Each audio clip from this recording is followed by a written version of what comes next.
Bascule, comme je l'appelle, parce que voilà, on sort des poules et pour basculer de bon côté, il faut gagner le 8e de finale. Même si c'est le 3e que l'on gagne un coup du monde. Même en conférence de presse avant le match, je me parlais de la Suisse, mais ça n'avait rien à voir. C'était surtout ce qu'on a connu il y a 4 ans.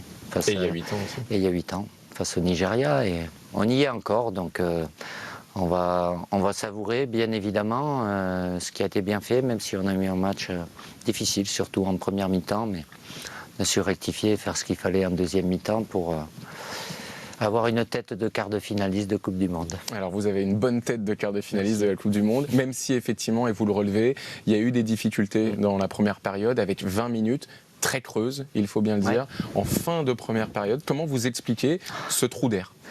On est bien parti, très bien parti, puis après on est tombé dans un faux rythme, on ne mettait pas suffisamment de vitesse dans les transmissions, on avait des positionnements qui étaient pas bons non plus, qui a mené l'adversaire à être plus dangereux aussi, sur notre côté droit notamment, et à pouvoir avoir moins de variété, sur le fait d'avoir peu de ballons d'attaque du côté de Ousmane Dembélé, et donc quand c'est pas le cas, de l'autre côté forcément il verrouille un peu plus du côté de Kylian, donc avec quelques réajustements, positionnement et puis aussi un peu plus de dynamisme dans tout ce qui est transmission de balles. À partir de là, oui, après on devient beaucoup plus dangereux et puis on a l'efficacité, donc tant mieux. Ces ajustements défensifs, ça vous inquiète de devoir...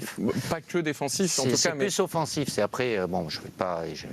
il a tellement fait de très bonnes choses. C'est Antoine qui s'est un peu Griezmann qui s'est un peu dispersé, qui était dans des zones certes qui pouvaient être utiles, mais après ça peut déséquilibrer. Voilà, et quand il a pris il est revenu dans sa zone en deuxième mi-temps.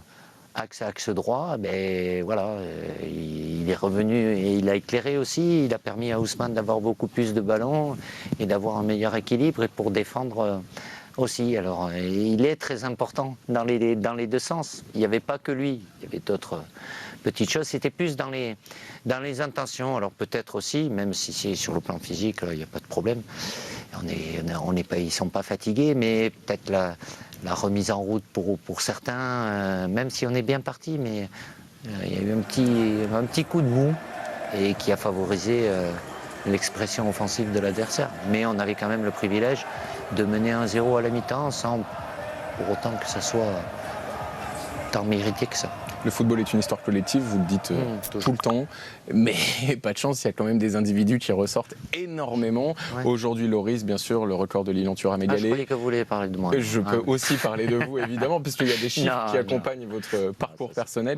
Il y a Olivier Giroud qui bat le record de Thierry Henry, et on sait que ça lui fait plaisir. Il y a Kylian Mbappé, et tous ces individus arrivent à cohabiter, on a la sensation véritablement vers cet objectif. Oui, c'est après, une vraie réussite personnelle, pour le coup, je peux parler de vous aussi.